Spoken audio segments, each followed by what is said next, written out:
Assalamualaikum warahmatullahi wabarakatuh.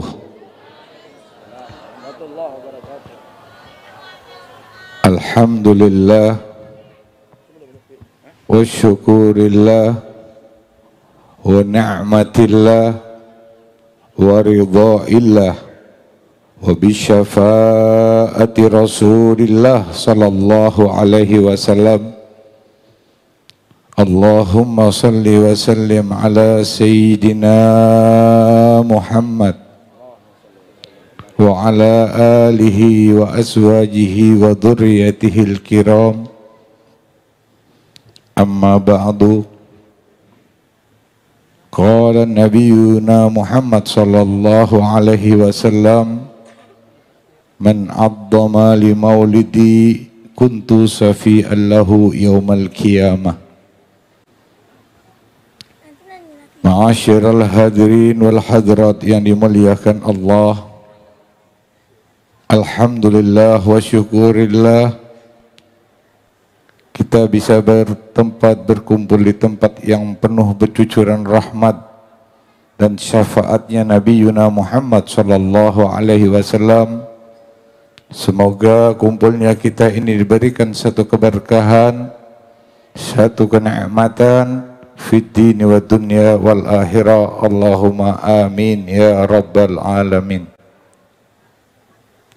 Tidak ketinggalan salam sejahtera satu-satunya Nabi yang kita nantikan syafaatnya nanti di dunia dan di akhirat, Sayyidil Wujud Habibana Muhammad sallallahu alaihi wasallam.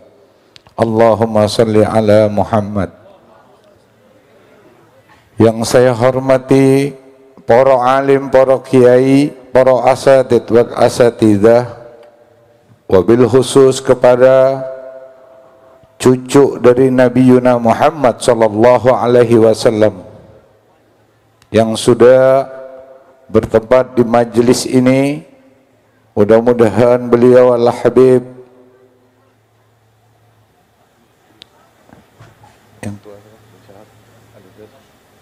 Habib Rasid bin Yahya dan juga Al-Habib Abdullah bin Syahab, juga beliau Al-Habib Ali. Beliau adalah tetesan darah Nabi Yuna Muhammad SAW. Tidak ketinggalan pula kepada ustadz-ustadz, kiai, ulama-ulama setempat yang tidak bisa saya sebutkan satu persatu nama beliau, tidak mengurangi rasa ta'zim dan hormat, karena beliau adalah penerus dari ranting-rantingnya ilmunya Nabi Yuna Muhammad sallallahu alaihi wasallam. Mudah-mudahan pula semua dipanjangkan umurnya, mudah-mudahan diberikan sehat dan afiah, diberikan santri-santrinya yang menyongsong tinggi ajaran Nabi Yuna Muhammad sallallahu alaihi wasallam. Allahumma ya Rabbal. Dan tidak ketinggalan wabil khusus kepada keluarga besar almarhum Kiai Ustadz Samsul Rijal, yang mana beliau sesosok orang yang benar-benar bertekad menyambungkan ranting kepada Habibana Muhammad sallallahu alaihi wasallam.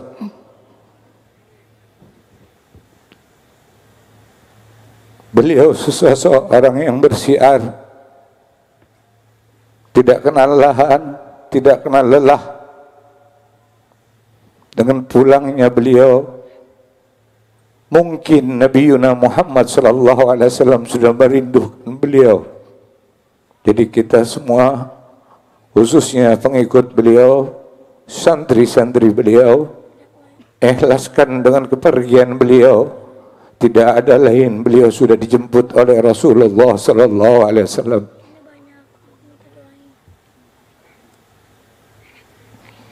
Tidak ketinggalan pula kepada segenap pasukan serbaguna, pasukan yang mana beliau adalah nanti insyaallah kita tidak bisa balas lelah beliau, dari pagi sampai siang, bahkan malam menjaga ulama-ulama khususnya ahli sunnah wal jamaah.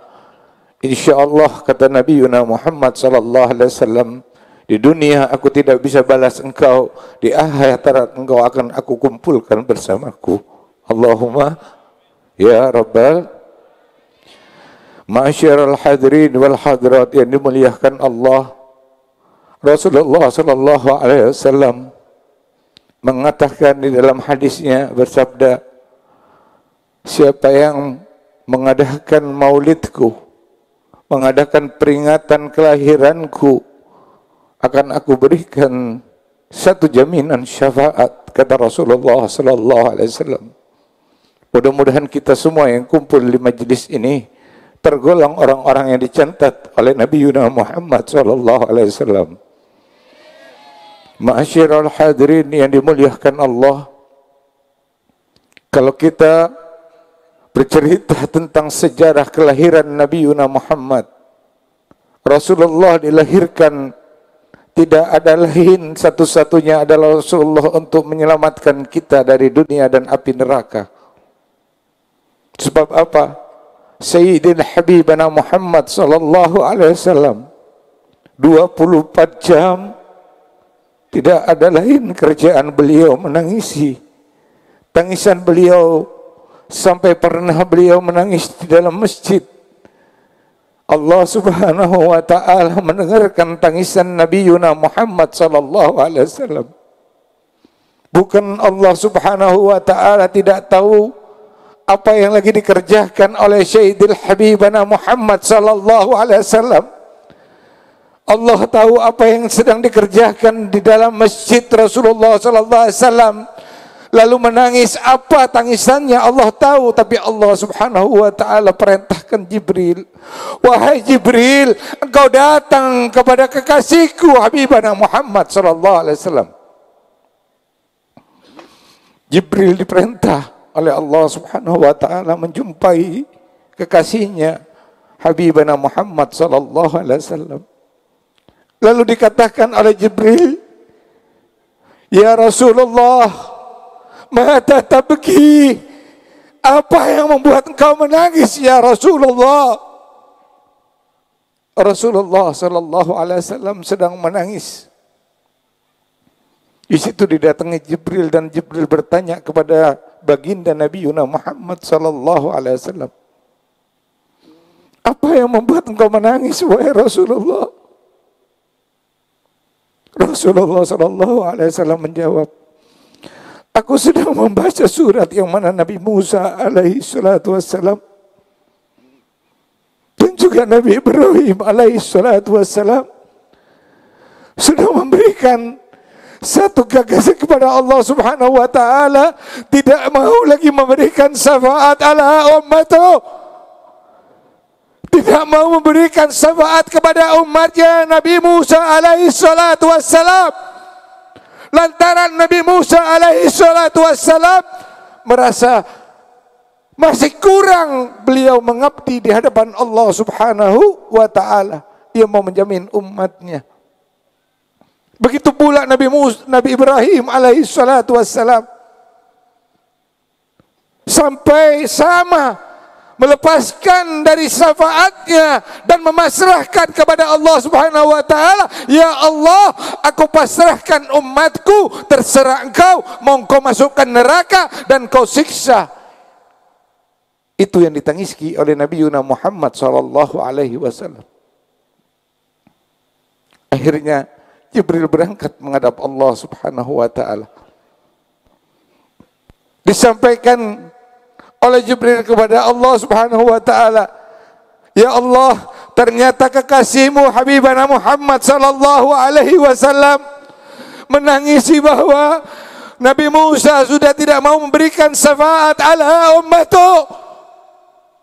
Allah Subhanahu wa taala memerintahkan kembali kepada Jibril, ya Jibril, engkau turun temui lagi kekasihku Habibana Muhammad sallallahu alaihi wasallam. Apa yang beliau minta? Rasulullah bertemu kedua kali kepada Nabi Jibril alaihi salatu wassalam. disampaikannya kepada baginda Nabi Muhammad sallallahu alaihi wasallam, "Ya Rasulullah, aku diperintah oleh Allah Subhanahu wa taala. Lalu apa yang kau minta?" Lihat jawaban Habibana Muhammad sallallahu alaihi wasallam. Wahai pecinta Rasulullah, wahai ahli jannah Nabi Muhammad, wahai penghuni surga baginda Rasulullah, semoga Pondok Aren ini adalah nanti kita layak dikumpulkan di khautnya Nabi Muhammad sallallahu alaihi wasallam. Jawaban Habibana Muhammad sallallahu alaihi wasallam, "Ya Jibril, sampaikan kepada Allah Subhanahu wa taala, aku tidak mau satupun dari umatku masuk api neraka. Allahumma sholli ala Muhammad." Sedangkan baginda Nabi Muhammad sallallahu alaihi wasallam, "Wa ma yantiku anil hawa in huwa illa wahyu yuha." Saat itu pun dikehendaki oleh Allah Subhanahu wa taala. Kita ini diharapkan oleh Allah Subhanahu wa taala, ala khususnya umat Nabi Muhammad, jangan ada satupun tersentuh api neraka. Sampai Rasulullah selalu menangis. Bahkan Rasulullah sallallahu alaihi wasallam pernah dilihat lagi menangis sedang sujud.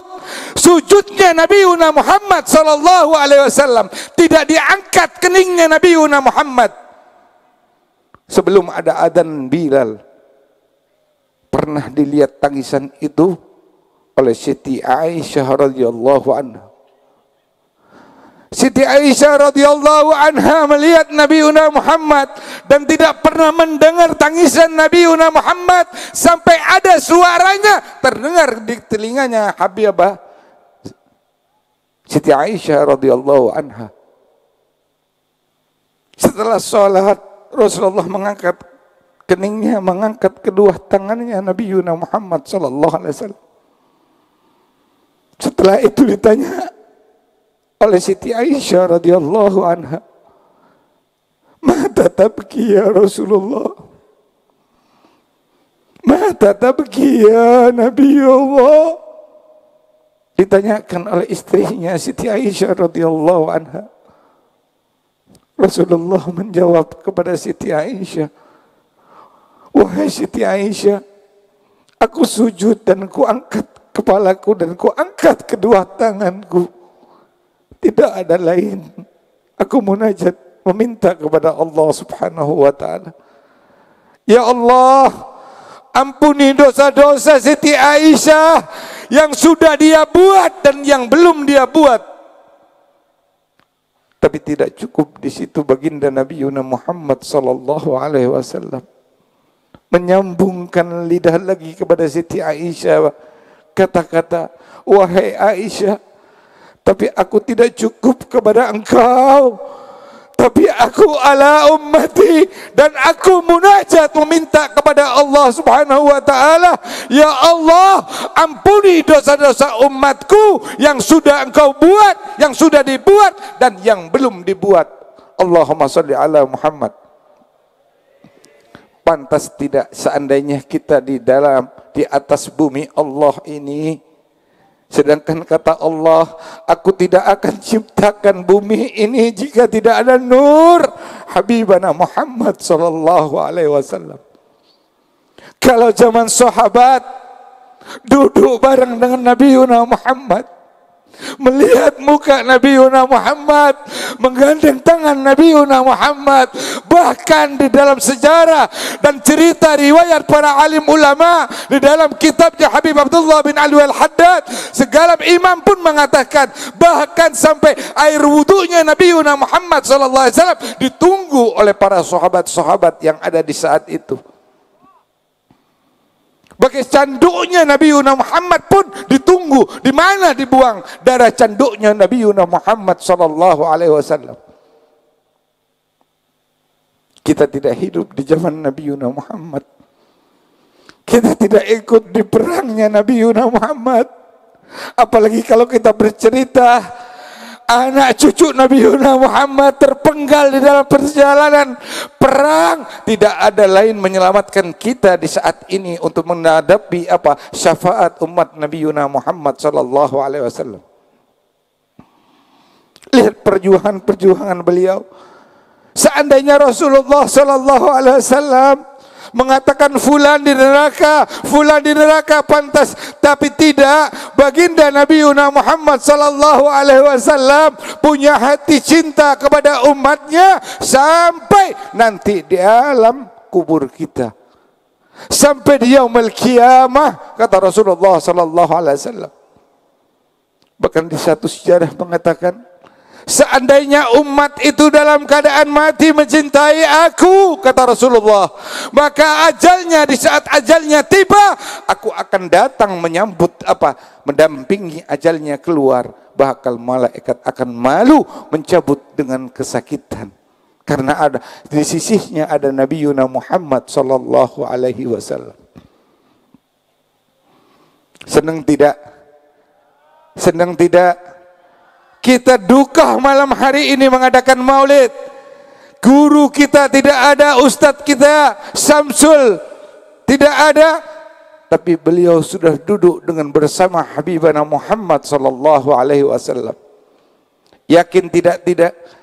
Beliau kemarin, ini secara sedikit saya ceritakan beliau, saya berikan kabar beliau kepada guru kita besar Maulana Habib Muhammad Lutfi bin Ali bin Hasim bin Toha bin Yahya, sampai kaget beliau, dan beliau minta, mana fotonya Ustadz Samsul itu dilihat oleh beliau. Dimakamkan di mana? Dimakamkan dekat majelis beliau. Saya jawab. Akhirnya sampailah beliau memberikan waktu malam hari ini, semoga beliau bisa bertatapan muka menghadiri majelis ini, agar semoga Pondok Aren ini tetap kuat. Ubi Muhammadil Mustafa, cinta kepada ulama yang mencintai Habibana Muhammad, mencintai ajarannya Nabi Muhammad, mencintai kepada orang-orang yang membawa di torekohnya Nabi Muhammad. Insya Allah. Nah, saya teruskan. Siti Aisyah ketika mendengarkan itu, dan Rasulullah bertanya kepada Siti Aisyah, wahai Aisyah, apakah engkau tidak senang aku mendoakan engkau diampuni dosa-dosamu yang kau buat dan sampai yang belum kau buat? Siti Aisyah menjawab, bagaimana aku tidak senang wahai ya Rasulullah, sedangkan doa itu keluar langsung dari lisanmu. Itu dibanggakan oleh Siti Aisyah radhiyallahu anha. Ma'asyiral hadirin wal hadirat, ibu-ibu, bapak-bapak yang dimuliakan Allah. Majelis ini satu ikatan yang luar biasa kalau kita kaji. Bahkan dijamin oleh Nabi Muhammad sallallahu alaihi wasallam, dan Rasulullah sallallahu alaihi wasallam diperintahkan para malaikat untuk mendampingi. Di mana majelis ada mengucap, memanggil kekasihku, kata Allah, wahai malaikat, antarkan Habibana Muhammad sallallahu alaihi wasallam bertemu kepada umatnya. Yakin tidak kita barusan dilihat oleh Nabi Muhammad sallallahu alaihi wasallam? Yakin tidak? Yakin tidak? Kita dilihat Nabi Muhammad. Kita satu-satunya digandeng oleh Nabi Muhammad. Sadar tidak sadar kita sudah dilihat oleh Nabi Muhammad sallallahu alaihi wasallam. Maka dari itu, pulang dari majelis ini jangan kita kurangi kecintaan kita kepada Sayyidil Wujud, kepada keluarganya Sayyidil Wujud, kepada ulama-ulamanya Sayyidil Wujud. Dan kita harus stop, jangan kita sia-siakan kebersihan kita. Pulang dari majelis ini, kita dibersihkan semua dosa-dosa kita oleh Allah Subhanahu wa taala. Diangkat derajat kita, diberikan keberkahan, bukan janjinya ulama, tapi janjinya Habibana Muhammad sallallahu alaihi wasallam. Jadi pulang dari tempat ini, jangan lagi kita kotori. Kalau perlu kita penuhi kecintaan kita kepada baginda Rasulullah sallallahu alaihi wasallam. Kalau kita melihat amal perbuatan kita belum menjamin. Makanya doa-doa orang salaf, ya Allah, semoga aku bukan tergolong orang-orang yang akan Engkau hisab. Allahumma ba'idna minal hisab. Dijauhkan dari manusia umat yang akan dihisab. Sebab apa? Hisab proses kita ahli ibadah. Apapun risikonya itu bertentangan diperiksi dari apa yang kita buat. Kita ahli sholat, kita akan dipertanggungjawabkan dari mana sarung kita, dari mana telapak kaki kita, sandal kita, dari mana baju kita, dari mana kopiah kita, hasil dari apa, itu proses orang-orang yang sedang dihisab. Tapi kalau kita malam ini bertekad, ya Allah, semoga pulang dari majelis ini aku tambah iman, tambah cinta kepada Habibana Muhammad, dan keluargaku pun ikut cinta kepada baginda Rasulullah sallallahu alaihi wasallam. Allahumma ya Rabbal. Saya terharu kalau mau cerita sedikit, termasuk ini pun gagasan dari hati yang tulus. Saya mempunyai satu cerita kepada beliau. Ternyata beliau ini punya niat untuk mengadakan acara ini. Kalau kalian mau tahu, almarhum ini punya niat mau mengadakan acara ini, tinggal menghadap Habib Muhammad Lutfi bin Ali bin Hasim bin Toha bin Yahya. Maka dari itu kita sambungkan hajat beliau. Mungkin beliau merindukan majelis ini didatangi Nabi Muhammad. Dirindukan kedatangannya baginda Rasulullah sallallahu alaihi wasallam. Lihat begitu dahsyatnya beliau yang sudah kumpul dengan Rasulullah sallallahu alaihi wasallam. Masih merindukan apa? Masih punya kasih sayang kepada siapa? Sang pengikut-pengikut beliau dan santri-santri beliau dan pendukung-pendukung beliau. Ustaz Samsul ini mempunyai hajat mengusulkan tegabul di hadapannya. Duduk kita di majelis ini bukan majelisnya siapa-siapa. Ini majelisnya Nabi Muhammad sallallahu alaihi wasallam. Maka dari itu Pondok Aren ini termasuk luar biasa. Benar-benar luar biasa. Kita semua yang hadir di tempat ini sudah dicatat oleh Nabi Muhammad sallallahu alaihi wasallam. Pulangnya Rasulullah sallallahu alaihi wasallam menyampaikan catatan di hadapan Allah. Mereka adalah hubbi, pecintaku ya Allah, umatku ya Allah, jauhkan dari api neraka ya Allah. Allahumma ya Rabbal. Nah itulah. Kita ini tidak hidup di zamannya Nabi Muhammad sallallahu alaihi wasallam. Kalau sahabat aja punya kecintaannya, perihalnya, lakunya semua berlebih-lebihan kepada Rasulullah. Kita yang selama ini tidak tahu siapa Rasulullah, bagaimana bentuknya Nabi Muhammad, bagaimana keciri letihnya Nabi Muhammad, bagaimana sedihnya Nabi Muhammad. Apa kita pernah sekarang kita punya pemikiran, saya kepingin menangis, satu hari kejauhan, 1 menit kejauhan, 1 detik aja untuk Nabi Muhammad SAW. Apa kita pernah punya niat?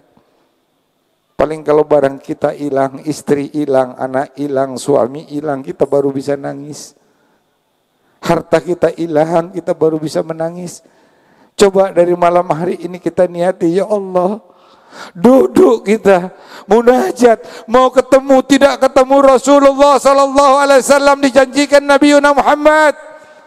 Kalau kita udah cinta dari hati, kata Rasulullah, dunia kau tidak ketemu, di akhirat aku sudah tunggu, kata Nabi Muhammad sallallahu alaihi wasallam. Maka dari itu coba kita belajar. Kalau Rasulullah menangisi kita, pantas tidak kita menangis untuk Rasulullah sallallahu alaihi wasallam? Bu, pantas tidak, Bu? Kalau seandainya Rasulullah menangis bahkan 24 jam Rasulullah menangisi ibu-ibu, kira-kira ibu menangis 1 detik aja, bisa 2 detik, bisa 1 jam, kira-kira pantas tidak? Pantas tidak? Mau dijalanin enggak? Insya Allah nggih. Insya Allah mudah-mudahan pulang dari tempat ini nangis sama Rasulullah sallallahu alaihi wasallam. Bapak-bapaknya juga pulang dari tempat ini, adik-adik semua punyalah niat. Iya, kenapa Rasulullah menangis? Saya tidak pernah menangis untuk Nabi Muhammad sallallahu alaihi wasallam. Buat tangisan Nabi Muhammad sallallahu alaihi wasallam. Kalau udah cerita yang ke sana ke sini sudah tidak usah didengar lah. Kita ambil keyakinan kita yang ada aja, tidak perlu kita perang, nggak perlu kita lain pendapat. Sudah kita ikut imam ini, kita ikut guru ini, selesai. Kepercayaan silakan masing-masing. Setuju? Benar tidak? Udah kita jalani. Kita cinta hubbi ali Muhammad al-mata syahidan. Kami yakin kami ini akan dipanggil oleh Allah Subhanahu wa taala, tapi entah kapan gilirannya. Kita tinggal nunggu gilirannya. Bisa terjadi di malam hari ini, di antara kita yang hadir di tempat ini sudah ada ditanda-tandai oleh malaikat utusan Allah, cabut ruh mereka. Maka mereka yang pulang dari tempat ini ajalnya diambil oleh Allah Subhanahu wa taala, termasuk yang dikatakan oleh Nabi Muhammad sallallahu alaihi wasallam kal sahid. Allahumma shalli ala Muhammad. Mata ubi ali Muhammadin mata syahidan mata maghfirah, diampuni dosa-dosanya lagi. Pak ngantuk, cukup.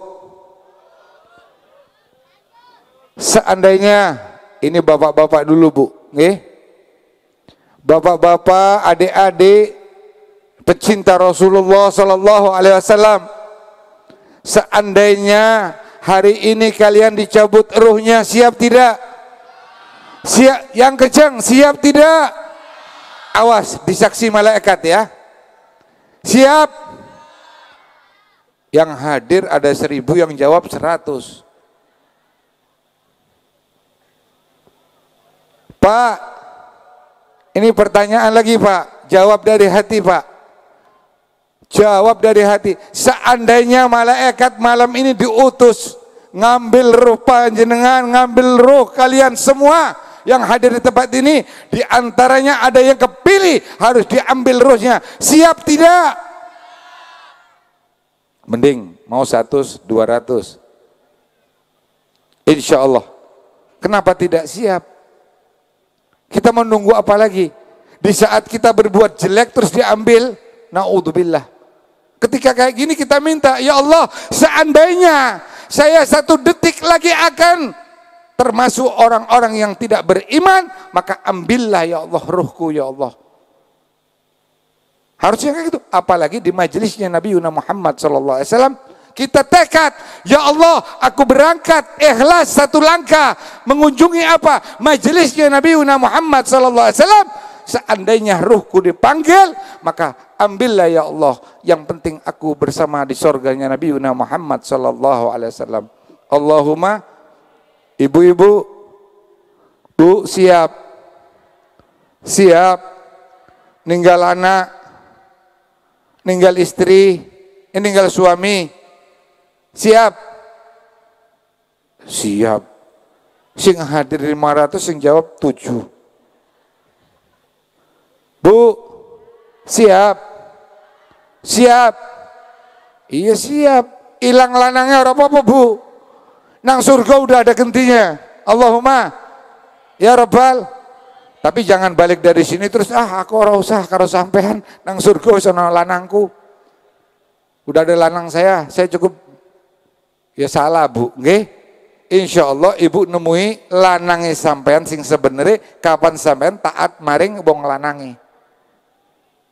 Orang laki-laki juga bisa menghormati perempuan karena perempuan itu sendiri adalah, sebagian hadis dikatakan di hadisnya Rasulullah SAW, keperempuanan itu adalah miliknya Sayyidina Fatimah Zahra binti Rasulillah SAW.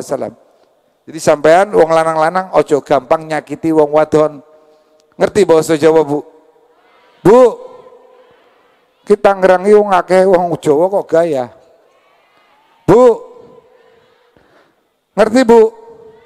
Wong lanang kalau menyakiti perempuan termasuk nyakiti Sayyidina Fatimah Zahra dengan dasar memperdomankan tetap berpegangan dengan akidah. Nggih. Umpama kok istrinya mau izin pengajian, tapi pengajian Bu nggih, orang pengajian nggih, izinnya pengajian tahu nang kafe, izinnya pengajian tahu nang karaoke. Hah? Nggih mboten Bu, Pak. Nggih, sebaliknya kayak iku lanange aku Pak pengajian nanti Bintaro.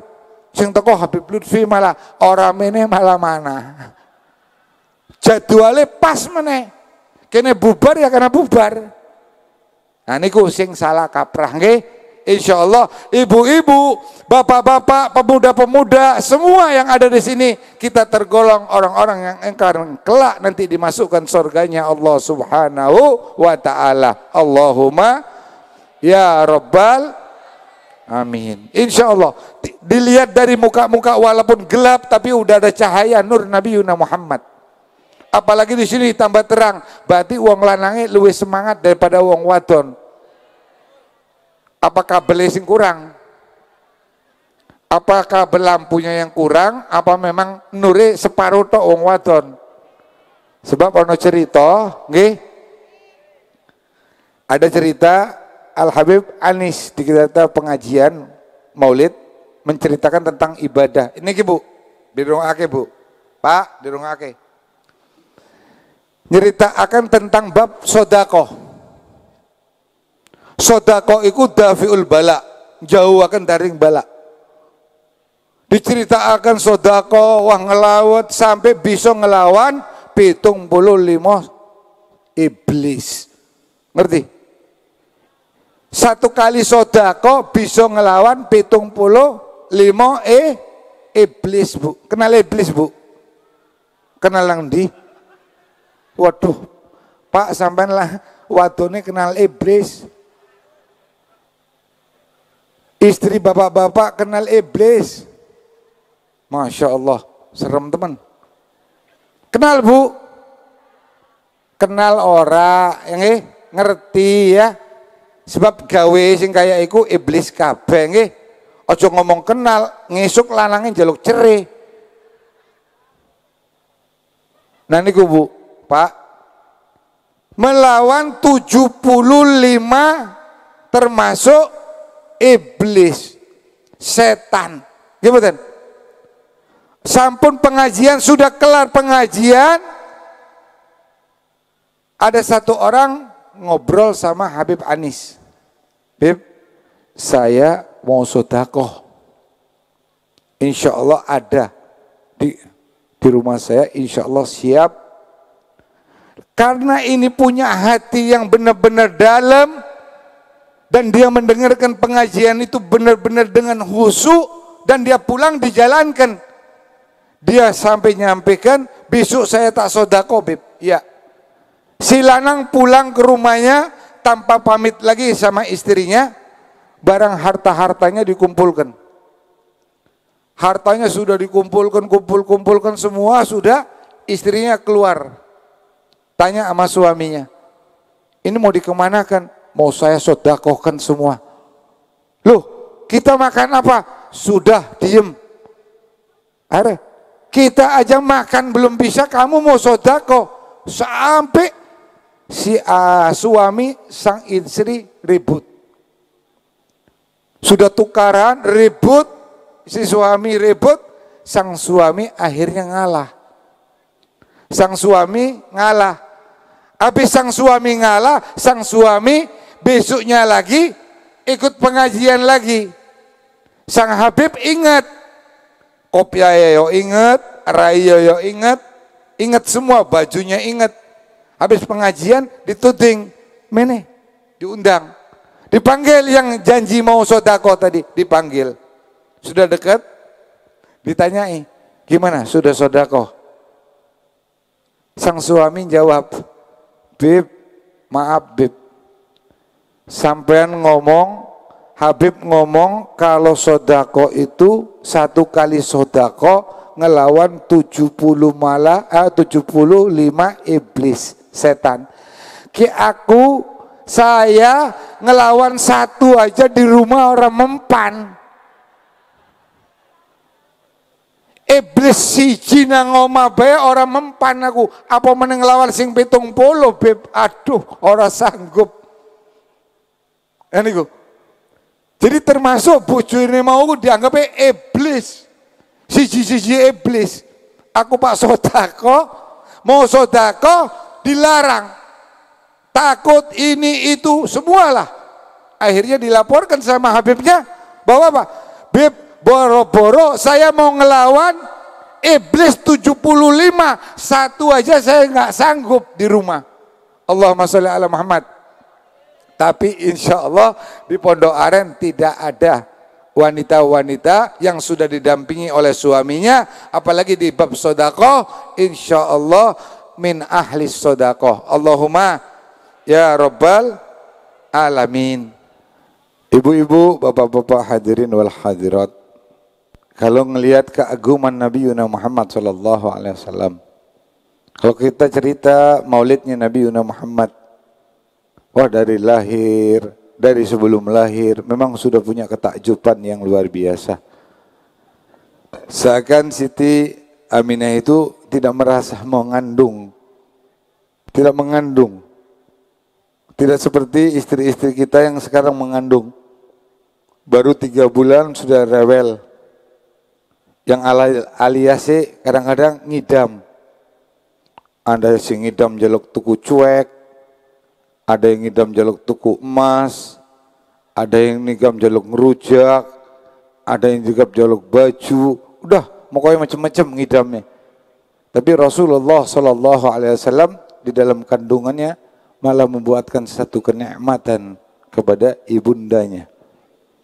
Itu kelebihannya Rasulullah Sallallahu Alaihi Wasallam.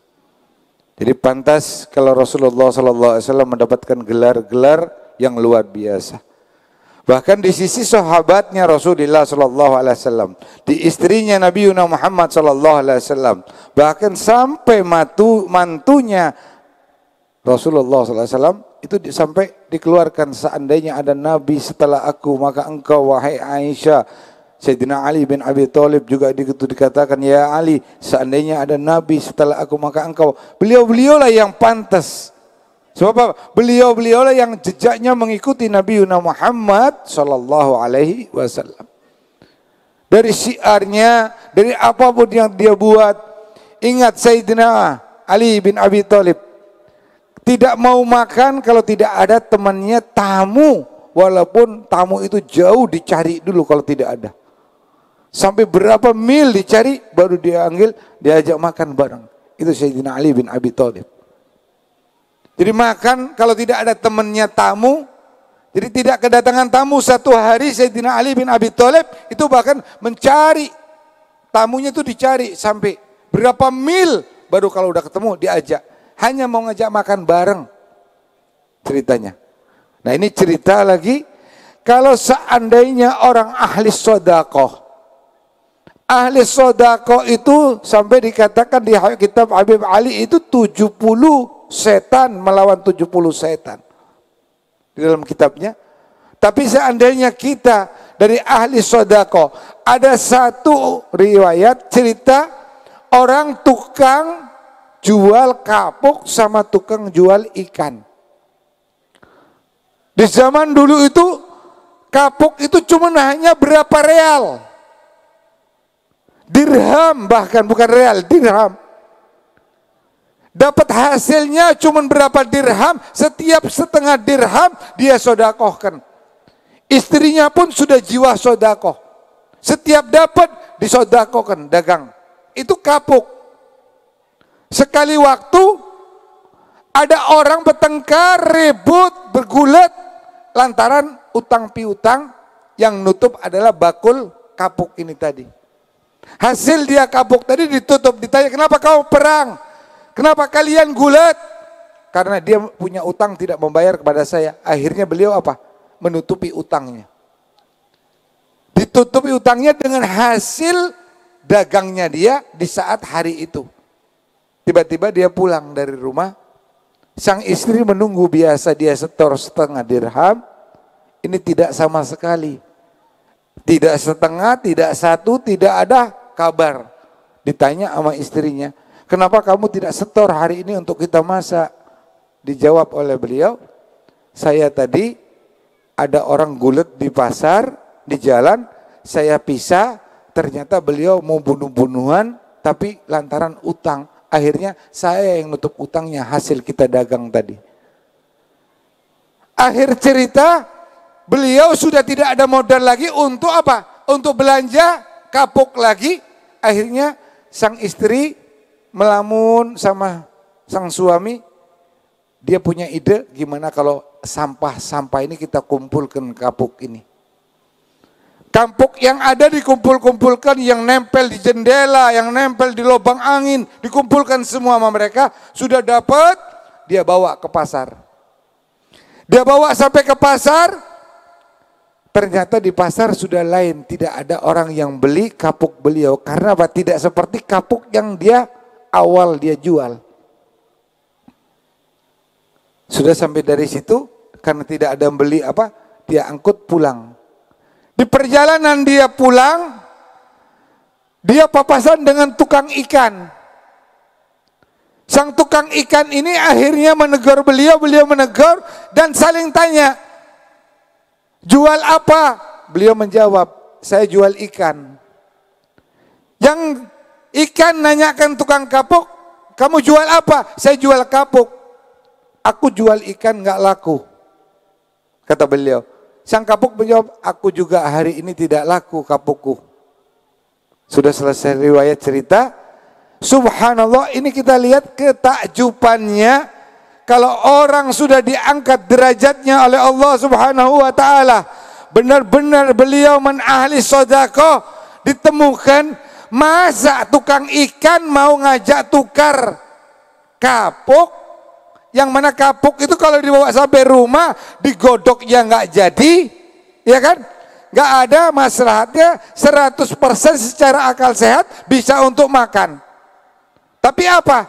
Ini sekarang tukang kapuk dengan tukang ikan sama-sama tidak bisa menjual barangnya, mau tukeran. Yang kapuk tuker ikan, yang ikan tuker kapuk. Akhir lambat sampailah tukar-tukaran barang, kapuk. Yang tukang ikan bawa kapuk ke rumahnya, entah dijadikannya apa, sang istri kaget.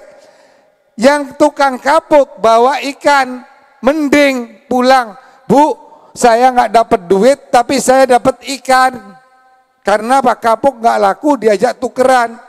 Subhanallah, ada keajaiban Allah Subhanahu wa taala lantaran orang ahli sedekah.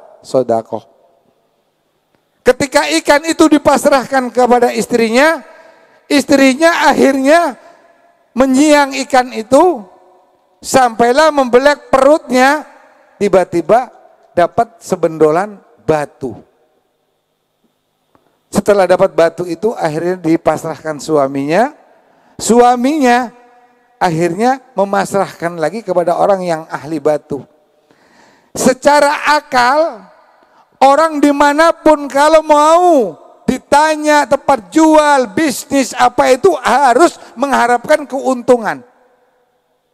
Sang tukang batu ini tetangga dia ditanya, saya nemu batu ini dari perut ikan. Dilihat sama beliau, karena dia ahlinya, oh ini berlian.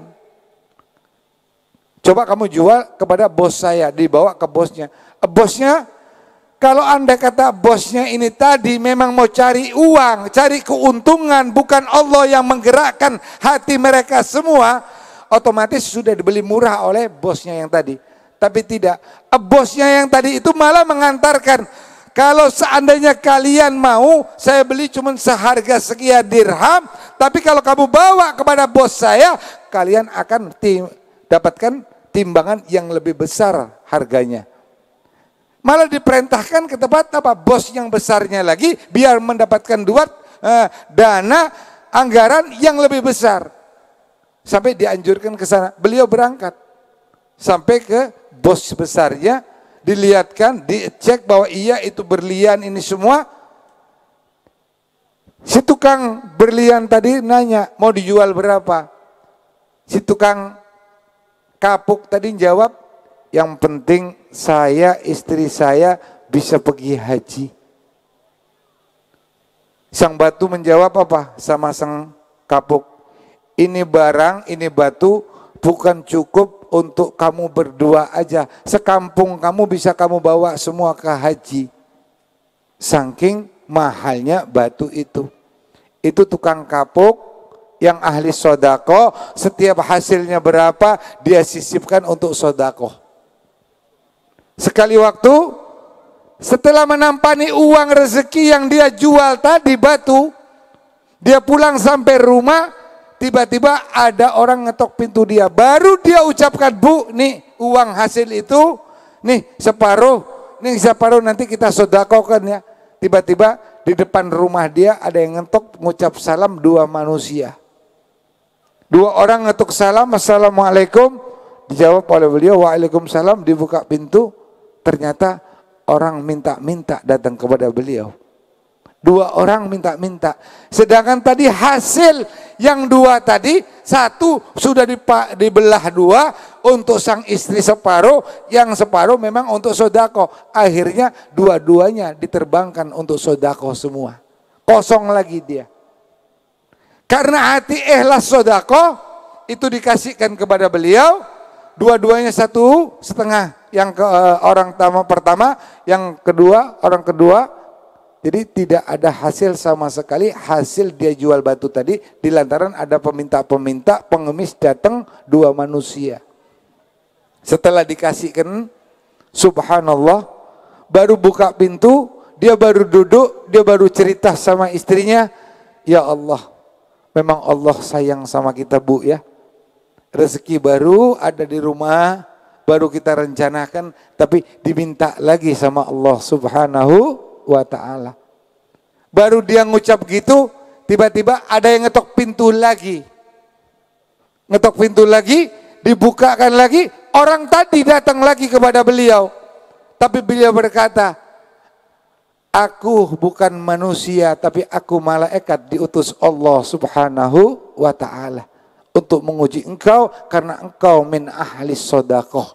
Allahumma amin ya rabbal. Kira-kira ibu-ibu mau niat tekad kayak gitu enggak?